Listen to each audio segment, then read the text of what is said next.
হ্যাঁ, লিটারেচার যার ভেতর আছে তিনি লিটারেট, তাই না? যার ভিতর লিটারেচার নাই তিনি ইললিটারেট। কবি হওয়ার জন্যই কি আমাদের সাহিত্য প্রয়োজন? আমাদের জীবনের জন্য সাহিত্য প্রয়োজন, আমাকে মানুষ হওয়ার জন্য, আমাকে নিজেকে সমৃদ্ধ করার জন্য আমার সাহিত্য প্রয়োজন। যেমন সাহিত্যের আরবি ফার্সিতে বলা হয় আদাবিয়াত। আদাবিয়াত আদব, আমরা আদব আদব কথাটা শুনেছি না? আদব ভদ্রতা, আদব কায়দা। আদাবিয়াত বলা হয় সাহিত্যকে আরবিতে ফার্সিতে। আমরা যে আরবি ফার্সির আদাবিয়াত বলি, ইংরেজি লিটারেচার বলি, লিটারেট হতে হলে আমাকে লিটারেচার শিখতে হবে, পড়তে হবে। ঠিক তদ্রূপ আদব শিখতে হলে আমাকে আদাবিয়াত জানতে হবে। আদাবিয়াত আর লিটারেচার একই জিনিস। তো সেক্ষেত্রে আমাদের জীবনের জন্য সাহিত্য পাঠের প্রয়োজন আছে।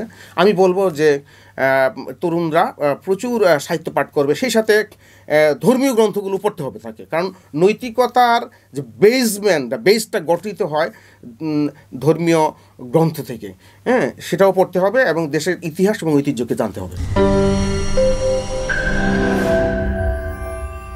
সুপ্রিয় দর্শক, আসসালামু আলাইকুম।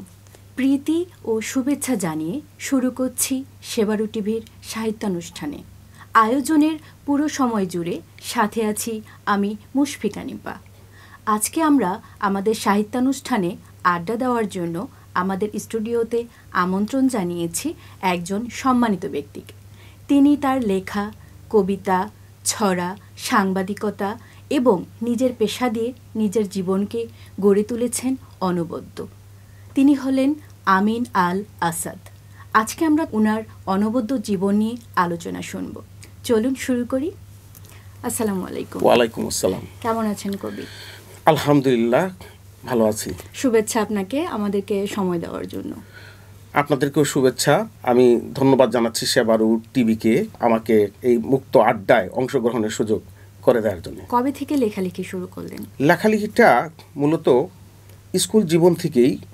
তো সেটা বলতে গেলে একটা গল্প আছে, সেটা দিয়ে শুরু করতে হয়। লেখালেখি শুরু করতে হলে পড়তে হয় আগে। প্রথমে তো পড়া, তারপর লেখা। প্রথমে সে গল্পটাই বলি যে পড়া শুরু করলাম কবে থেকে। সাধারণত আমরা একাডেমিক পড়াশোনার মাধ্যমে পড়ালেখা শুরু হয়, কিন্তু পড়াশোনা বলতে যে যা বুঝি, বিশ্বজোড়া পাঠশালা মোর সবার আমি ছাত্র, নানানভাবে নতুন কিছু শিখছি দেবা রাত্র, সেই পড়াশোনাটা কবে থেকে শুরু হলো।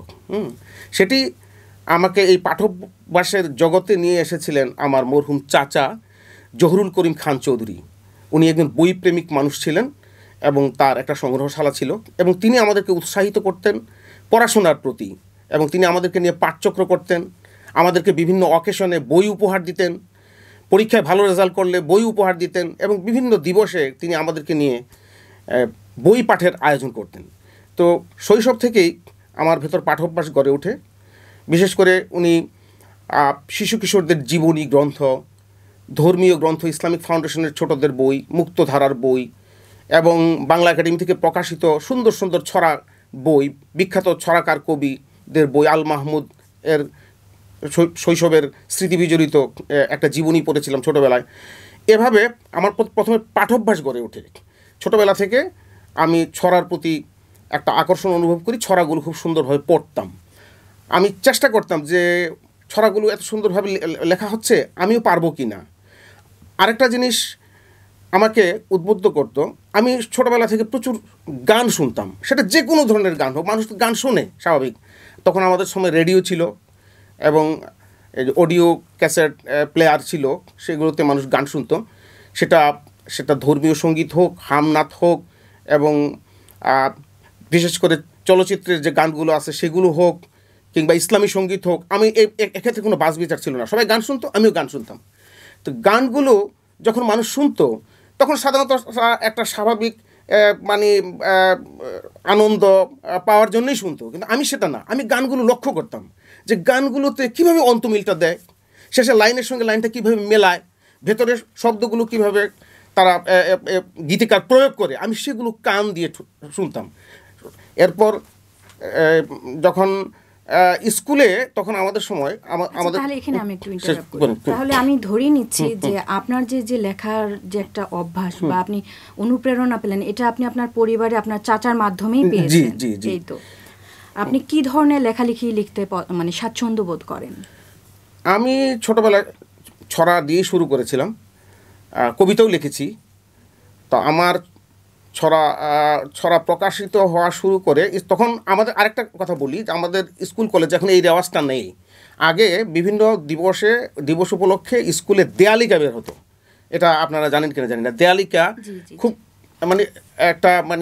একটা সৌন্দর্য মণ্ডিত পরিবেশনা ছিল দেয়ালিকার চলটা এখন নেই। হ্যাঁ, তখন স্কুলের ছেলেমেয়েরা এই আঁকিবুকি করতো, সেখানে যে যার মতো করে লেখাগুলো দিত। তো আমরাও তখন থেকে, ক্লাস টিচার ছিলেন আমাদের একজন বিদ্যালয়ের সেলিম স্যার, তিনি আমাদেরকে উৎসাহ দিতেন। হ্যাঁ, আর এছাড়া আমার চাচাতো ভাই মঞ্জুরুল করিম খান চৌধুরী, যিনি বর্তমানে ইরানে নিযুক্ত বাংলাদেশের রাষ্ট্রদূত, ইনি ছোটোবেলা থেকে লিখতেন, ছোটো ছোটো ছড়া লিখতেন এবং আমাদেরকে পড়ে শোনাতেন এবং আমাদেরকে উৎসাহিত করতেন, তুইও পারবি, এভাবে লেখ। তখন আমরা এইভাবে কাঁচা হাতে কিছু লেখালেখি করতাম। আমার এক চাচা ছিলেন মরহুম আব্দুর রকিব স্বপন, তিনি একটা ছোট লিটল ম্যাগাজিন বের করতেন সুপ্রভাত নামে। তো তখন লিটল ম্যাগাজিনও বেশ একটা চল ছিল। এখন লিটল ম্যাগাজিন তখন বিভিন্ন দিবস উপলক্ষে পাড়ায় লিটল ম্যাগাজিন হতো। তো সেখানে সর্বপ্রথম আমি একটি ছড়া লিখি যন্ত্র শিরোনামে। দুনিয়ার চারিদিকে দেশে দেশে যন্ত্র, মানুষের কল্যাণে এ যেন এক মন্ত্র। তো অন্তমিল বিরোধ মিল সম্পন্ন, তখন তো ছন্দ মাত্রা এগুলো ভালো বুঝতাম না। তখন এই ছড়াটি ছাপা হয়। ছাপা হওয়ার পরে আমার খুব উৎসাহ জাগে যে তাই তো। এখন পর্যন্ত আপনার কতগুলো বই প্রকাশ পেয়েছে? এখন পর্যন্ত আমার বই প্রকাশ পেয়েছে 60টি। জি। 3টি ছড়া গ্রন্থ, আর 3টি জীবনী গ্রন্থ এবং একটি কিশোর উপন্যাস। কার লেখা আপনার ভালো লাগে আমাদের কবি সাহিত্যিকদের? কবি সাহিত্যিকদের মধ্যে কবি আল মাহমুদ ভাইকে আমার খুব টানে।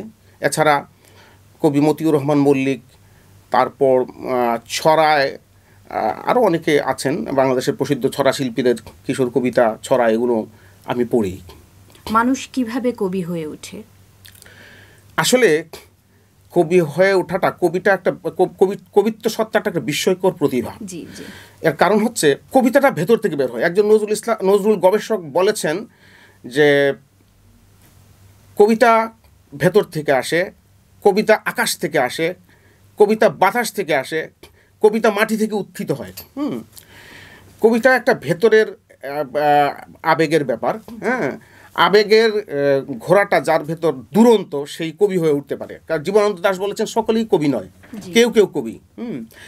কারণ দেখেন, ডক্টর মোহাম্মদ শহীদুল্লাহ 18টা ভাষায় পণ্ডিত ছিলেন, কিন্তু তিনি কিন্তু কবি নন। তবে তিনি বলতেন আমি কবিদের গুরু। হ্যাঁ, আমি কবিগুরু। একবার জীবনানন্দ দাশের মৃত্যুবার্ষিকী উপলক্ষে আয়োজিত অনুষ্ঠানে তিনি বলছেন আমি কবিগুরু ডক্টর মোহাম্মদ শহীদুল্লাহ বলছে। সবাই চমকে উঠল, আরে কবিগুরু বলতে তো রবীন্দ্রনাথ ঠাকুরকে বলে, তিনি কি করে কবিগুরু হন? তা তিনি বলছেন, হ্যাঁ আমি বুঝতে পেরেছি আপনাদের ভাবাভাবে দেখে আপনারা কি বলতে চাচ্ছেন, আমি কি করে কবিগুরু হই। কবিগুরু রবীন্দ্রনাথ ছিলেন গুরুস্থানীয় কবি, তাকে সেভাবে বলা হয়, কিন্তু আমি কবিদের গুরু। কারণ আমি যে ক্লাস নেই, আমি বাংলার অধ্যাপক, আমি কবিতার চর্চা করি, আমি কবিদেরকে পড়াই। আমার কাছে যারা পড়তে আসে সেই সমস্ত ছাত্ররা কবি হয়, সেই স্থানে আমি কবিদের শিক্ষক, সেই হিসেবে আমি কবিগুরু ডক্টর মোহাম্মদ শহীদুল্লাহ। তো যাই হোক, আমার আলোচনা সেই বিষয় না। আমি বলছি যে তিনি 18টা ভাষায় পণ্ডিত ছিলেন, কিন্তু তিনি কিন্তু কবি ছিলেন না। তো কবিতা হচ্ছে একদম শিল্প, সেটা ভেতর থেকে আসে। বলা হয়ে যায়, এটা কিভাবে নেবেন জানি না, অনেকে বলা হয় যে নবীদের প্রতি ওহী আসে আর কবিদের প্রতি একটা উৎপ্রেরণা আসে, এটাকে এলহামও বলতে পারি। হ্যাঁ, যেমন আজ থেকে 4500 বছর আগে গ্রিসের সক্রেটিস বলেছিলেন যে কবিতা কোনো সাধারণ শিল্প নয়। হ্যাঁ, কবিরা প্রচলিত জ্ঞান দিয়ে কবিতা কাব্যচর্চা করে না, সেটা বাইরে থেকে তার ভেতরে একটা অনুপ্রেরণা এসে প্রবেশ করে, অনুভূতি কাজ করে। যেমন দেখেন, হাজার হাজার বছর ধরে বৃষ্টির পানি মানে গাছের পাতায় পড়ছে, হ্যাঁ, সেখানে পাতা দোলায়িত হচ্ছে, দুলছে, এটা তো সবাই দেখে এসেছে।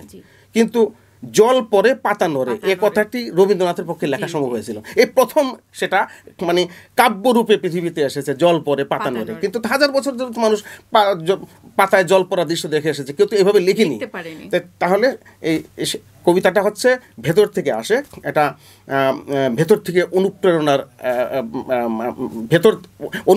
অনুপ্রাণিত হয়ে নির্গত হয়। আপনি কতগুলো সংগঠনের সাথে জড়িত?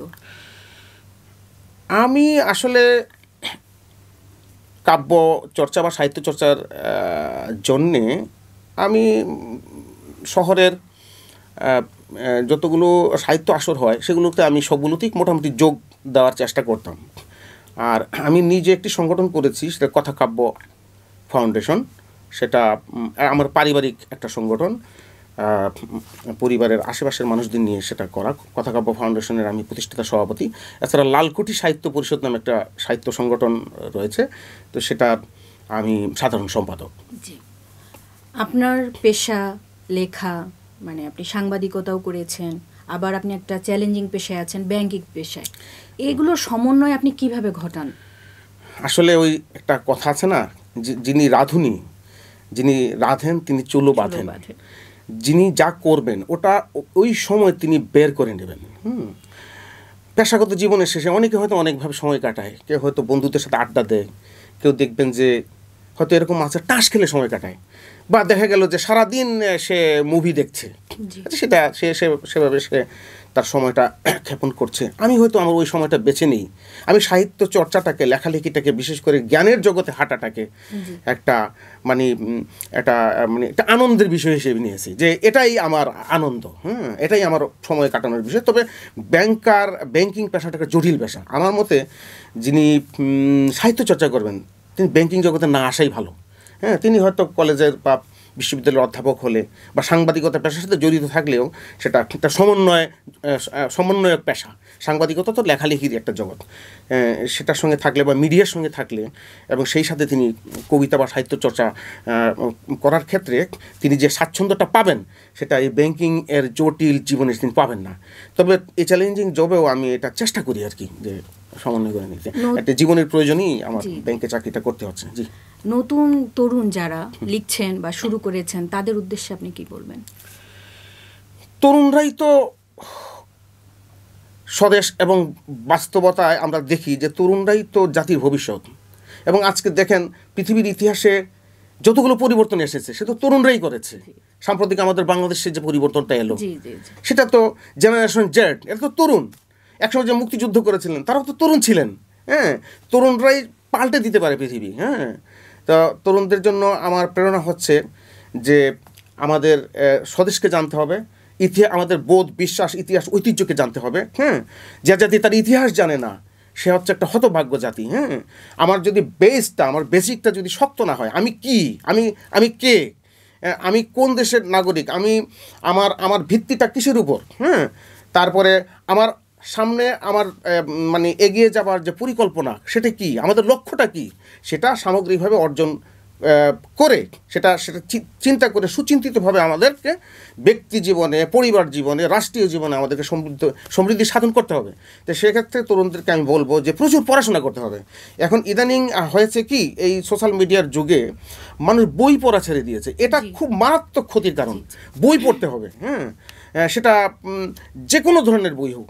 বই পেলে, যেমন আমরা যখন সাহিত্য চর্চা করতাম, আব্দুল মান্নান সৈয়দ স্যার নামে একজন স্যার ছিলেন, তিনি বলছেন যে বই আমি হাতের কাছে পেলে এটা কি বই সেটা কোনো বড় কথা না, আমি বইটা পড়তাম।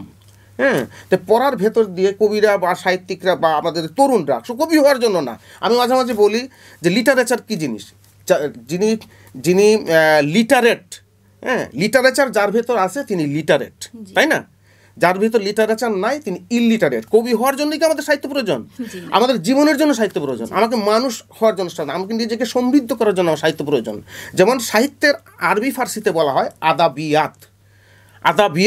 আদব, আমরা আদব কথাটা শুনেছি না, আদব ভদ্রতা, আদব কায়দা, আদাবিয়াত বলা হয় সাহিত্যকে আরবিতে ফার্সিতে। আমরা যে আরবি ফার্সির আদাবিয়াত বলি, ইংরেজি লিটারেচার বলি, লিটারেট হতে হলে আমাকে লিটারেচার শিখতে হবে, পড়তে হবে। ঠিক তদ্রূপ আদব শিখতে হলে আমাকে আদাবিয়াত জানতে হবে। আদাবিয়াত আর লিটারেচার একই জিনিস। তো সেক্ষেত্রে আমাদের জীবনের জন্য সাহিত্য পাঠের প্রয়োজন আছে। আমি বলবো যে তরুণরা প্রচুর সাহিত্য পাঠ করবে, সেই সাথে ধর্মীয় গ্রন্থগুলো পড়তে হবে তাকে, কারণ নৈতিকতার যে বেসটা গঠিত হয় ধর্মীয় গ্রন্থ থেকে। সেটাও পড়তে হবে এবং দেশের ইতিহাস এবং ঐতিহ্যকে জানতে হবে। আপনি বাংলাদেশের সাহিত্য অঙ্গনকে কিভাবে দেখতে চান? বাংলাদেশের সাহিত্য অঙ্গনকে আমি দেখতে চাই যে আমাদের এই স্বদেশের এই যে পরিপ্লাবিত যে বাংলা, আবহমান বাংলার যে প্রতিচ্ছবি যেন এই সাহিত্যে ফুটে ওঠে। আমাদের ঐতিহ্য, আমাদের ইতিহাস, আমাদের বোধ, আমাদের বিশ্বাস, যে বিশ্বাসের উপর ভিত্তি করে আমরা আগামীতে এগিয়ে যাব, সেই ভিত্তিটা যেন আমাদের সাহিত্যে প্রতিস্থাপিত হয়, প্রতিষ্ঠিত হয়। হ্যাঁ, কারণ এটাই আমি দেখতে চাই। আপনার ভবিষ্যৎ পরিকল্পনা কি? আমার ভবিষ্যৎ পরিকল্পনা, আমি মানুষের জন্য এমন কিছু করে যেতে চাই যে, বিশেষ করে আমার ছোটোবেলা থেকে একটা স্বপ্ন ছিল যে আমি একটা বিশাল পাঠাগার তৈরি করব। বিশেষ করে আমাদের দেশে দুইজন জ্ঞানী ব্যক্তি ছিলেন এবং ওনারা এই কাজগুলো করেছিলেন, যেমন আব্দুল্লাহ আবু সাইদ স্যার, তিনি বিশ্ব সাহিত্য কেন্দ্র করেছেন। আরেকজনকে আমি বলবো সেখানে মতিউর রহমান মল্লিক, তিনি প্রত্যাশা প্রাঙ্গণ করেছিলেন। আমি এগুলো নির্দ্বিধায় বলতে চাই, আমি কোনো সংকোচ নাই আমার ভিতর, যে ওনারা ছিলেন কর্মবীর। হ্যাঁ, আর কবি আল মাহমুদ বলেছেন যে সাহিত্য এমন একটা জিনিস যে সাহিত্য চর্চা করে কেউ যদি ব্যর্থ হয়, তবু সাহিত্যের ইতিহাস কখনো না কখনো কোনো না কোনোভাবে তাকে স্মরণ করে। সাহিত্য কাউকে খালি হাতে ফিরিয়ে দেয় না। যে একজন দুর্বল কবি, সেই সময়ের দুর্বল একজন সাহিত্যকর্মী, তাকেও দেখা যাবে যে সাহিত্যের ইতিহাস চর্চা করার সময় সেখানে এসে তার কথা উল্লেখ করছে। তা আপনি মানুষের জন্য যদি কাজ করেন, মানুষের জন্য যদি চিন্তা করেন, তাহলে অবশ্যই আপনাকে মানুষ এদিন স্মরণ করবে। আমি সমাজের কাছে, সমাজে এবং আমার পরিমণ্ডলের কাছে অন্তত পক্ষে আমি বেঁচে থাকতে চাই। সেজন্য আমি এমন কিছু করতে চাই যে এটা আমি সেটা জ্ঞান রাজ্যের বিকাশের জন্য আমি একটা সমৃদ্ধ পাঠাগার করতে চাই, আমি একটা কালচার সেন্টার প্রতিষ্ঠা করে যেতে চাই।